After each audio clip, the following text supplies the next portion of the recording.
All right, so here's the time of the show. Is it time to roll over and consider a new business? Is it time to consider a boring business? Is it time to stop creeping out in the DMs? Oh. Okay, yes sirree, it's Friday. It's Friday in the morning loop, and we're back at it here, rocking and rolling on a morning show. Mornings in Live with Keith, John, Marty, and our special guest, David Sauers, today, the CEO of Royal Restrooms.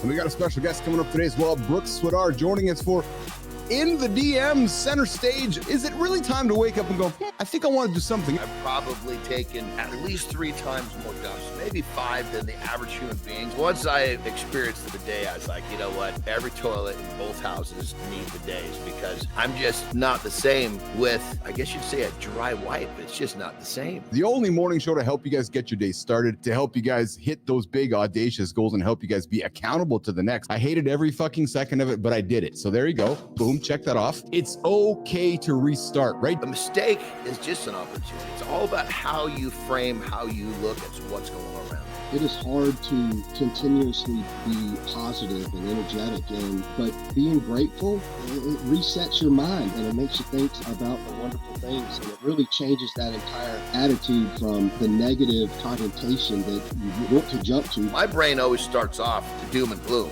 That's why I have a second alarm that goes off and tells me, okay, snap out of shit. You got to realize, like, a lot of times when we go through stuff, we focus on what's wrong. We don't focus on what's right. Yeah, one thing going wrong, you might have some issues at work, but you got a beautiful family. You might be fit. You might have a ton of things, great things going on in your life, but you focus on that one thing. You think your life is crashing and burning, and it's really not. If you are chasing a perfect 50-50, you know that 50-50 work-life split?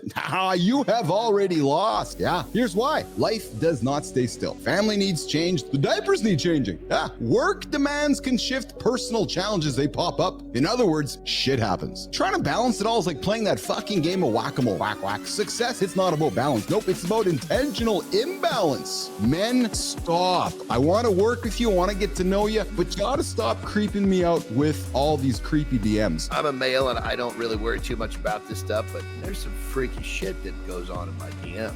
One thing, LinkedIn is like the wildest place to do that. If you on Instagram or X, you expect stuff like that, but then where it's supposed to be the professional network where you're supposed to do business deals and put your stuff out there and promote yourself, that's insane. I'm there for business purposes, looking for work as a software engineer, so I just don't have time for that. I really don't. I have a pretty low tolerance. A lot of men are very comfortable making us uncomfortable. What would you think if your boss saw this message right off the bat? What would you think if your mother saw this message? It's not difficult to just be kind and respectful at first, and if a woman is receptive to that, maybe organically a conversation can happen. I just think when it comes down to it, that if you're sending a picture to somebody on social media and you can see pubic hair in that picture, think twice before you push send. I think that just a little bit of genuine, authentic kindness will go a long way. The bank. From that moment on, David's fuck the bank. I'm gonna go and open up the cleanest, most awesome portable restroom experience in North America. 20% of small businesses, David, fail within the first year, and 50% fail within 5 years. So my advice to a business owner is don't sit there and flounder. Identify what you got to do. It's going to be hard, and do it. So many times in those instances, you are continuing to do the same thing but expecting it. Yes. And you really have to sit back and reanalyze the whole situation from multiple different angles and say, is this viable going forward? Sometimes the better choice isn't abandoning your business, but a new approach, new product, or audience could revitalize an existing venture. You're not growing, you're just stagnant. You have to continue to grow and be innovative and stay ahead of the competition. Royal Restrooms is the leader in the high-end event shitter industry. So they're not the one of. David Sauers leads the ultimate clean Royal Restroom experience over in North America. He took a very personal experience, cleaning your hands, cleaning your ass, having a very personal experience, and made it exceptional for you as a human. I've just been blessed with daydreaming, and I'm able to recognize some of the problems and solutions, but I've also trained myself to look for those things everywhere I am now. Like, how can you tweak this? How can you make it a little bit better? You can do sit-ups till the cows come home. You can't do enough sit-ups to outrun that poor diet. I've had abs for 30 years, and it's because of the way that I live my daily life. And it doesn't mean that I'm starving myself. It doesn't mean I'm doing a bunch of freaking cardio. If your diet is boring, you're probably doing the right thing. Eating food for pleasure got you the gut. It got you to get out of shape. It got you to the body that you don't want. Are you living to eat, or are you eating to live?